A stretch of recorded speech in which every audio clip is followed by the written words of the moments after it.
Syederalun Komando Militer Kodam Iskandar Muda menyiapkan 5.000 lebih prajuritnya untuk membantu pengamanan Pilkada Serentak 2017 khusus untuk Provinsi Aceh.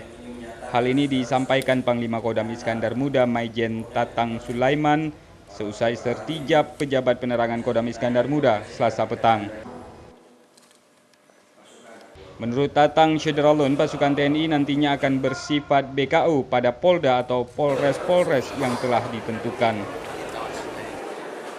Keseluruhannya kurang lebih kalau TNI diperlukan kurang lebih sekitar 5.250-an.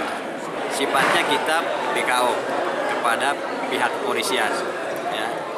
Jadi di Kodim kita BKO ke Polres. Kemudian juga Korim menyiapkan pasukan cadangan. Sementara itu, Syederalun pada kesempatan yang sama Maijen Tatang melakukan serah terima jabatan Kepala Penerangan Kodam Iskandar Muda. Jabatan Kapendam yang sebelumnya dipimpin Kolonel Mahfud kini dipimpin oleh Letkol Rusdi.